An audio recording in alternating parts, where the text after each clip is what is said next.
아시아 지역의 이슈를 키워드와 관련 검색어를 통해서 살펴보도록 하겠습니다. 먼저 첫 번째 키워드입니다. 일본 쪽의 소식부터 볼 텐데요. 일본의 제조업 경기가 뚜렷한 회복세를 보이고 있다는 소식부터 전해드리겠습니다.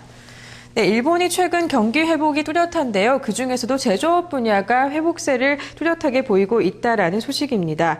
일본의 대형 제조업체들의 체감 경기를 나타내는 지표죠. 기업 단기 경채 관측 조사 이 단칸 지수가 뚜렷한 회복세를 보일 것으로 전망이 된다고 지난 29일에 블룸버그 통신이 보도를 했었는데요. 하지만 경기 회복 초기인 만큼 이 업종별로 회복과 부진이 엇갈리고 있습니다. 그럼 먼저 상승 업종부터 살펴보도록 하겠습니다. 네, 수송기계, 일반기계, 철강 업종은 상승세를 이어가고 있습니다. 16개 업종 중에 10개 업종이 상승하는 흐름을 보이고 있는데요. 이 수송기계 업종의 경우 자동차 판매와 수출 회복으로 3개월 연속 회복세를 보이고 있습니다. 또 반도체 제조장치, 일반 내연기관 산업의 호조로 일반 기계 부문도 2개월 만에 상승세로 전환했는데요. 이 철강 산업 역시 3개월 연속 회복세를 이어가고 있습니다. 이는 수송기계 부문의 생산 회복에 따른 영향인 것으로 시장 전문가들은 분석을 하고 있는데요. 반면에 경기가 부진한 업종도 살펴보도록 하겠습니다. 네, 전자부품과 장치 그리고 정밀기계 업종은 반면 회복세가 부진한 모습을 보이고 있는데요. 특히 전자부품, 이 장치 산업 같은 경우에는 메모리와 스마트폰 부문의 경기가 위축되면서 중소형 패널 생산이 부진하게 됐습니다. 그러면서 3개월 연속 하락세를 나타냈는데요.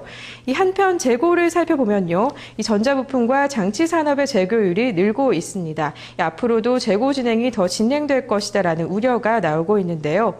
결국 일본의 수송용 기계와 일반 기계, 철강 업종을 중심으로 한 재고 조정과 이 생산 회복 움직임이 계속되고 있어서 일본 기업이 경쟁력을 회복할 것이다라는 전망이 나오면서 우리나라의 자동차와 부품, 철강 업종은 이를 두고 해외 시장에서 치열한 경쟁을 펼쳐야 할 것으로 예상되고 있습니다.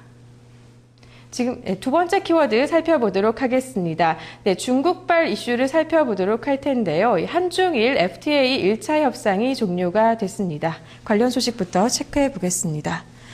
네, 이 협상 종료에 따라서 결과에 대한 시장의 전망이 나오고 있습니다. 이 3일간의 협상이 28일에 끝나는 모습이 보였는데요. 먼저 중국 쪽의 입장부터 살펴보도록 하겠습니다. 네, 중국은 아시아 경제 블록을 형성하겠다라는 의지를 가지고 있습니다. 이번 협상에서 가장 느긋한 입장을 보였었는데요. 한중일 FTA와 아세안을 묶는 경제 블록을 만들어서 중국은 미국의 아시아 회귀 전략에 대항하겠다라는 의지를 밝히고 있습니다. 또 위안화의 국제화를 추구하고자 하는 뜻도 가지고 있는데요. 일본 쪽의 소식도 살펴보겠습니다. 일본은 한중일 FTA보다는 미국의 태평양의 11개 국가와 추진하는 이 TPP죠. 환태평양 경제동반자 협정에 참여하는 것을 정책 우선순위로 두고 있습니다. 반면에 우리나라의 경우는 TPP보다는 한중일 FTA에 참여하는 게 경제적 효과가 더 크다라는 분석인데요. 우리나라는 FTA 국가와의 무역이 75%나 차지하면서 세계에서 가장 높은 수준을 기록하고 있습니다. 이 중국과의 FTA 체결로 관세가 철폐된다면 무역 흑자는 매년 35억 달러로 개선될 것으로 전망되고 있는데요. 그렇다면 중국과의 FTA로 우리나라는 어떤 업종이 수혜를 받게 될까요? 네, 자동차와 해양 플랜트, 기자재 등의 수출이 증가할 전망입니다. 우리나라가 비교 우위를 가지고 있는 업종인데요.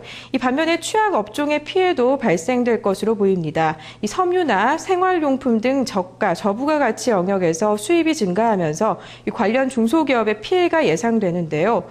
또 중국과 우리 농산물이 유전자가 같기 때문에 이 농업 부분에서 오는 피해도 고려해야 할 것이라고 시장은 전망하고 있습니다. 지금까지 아시아 지역의 이슈를 키워드와 관련 검색어를 통해서 살펴봤습니다.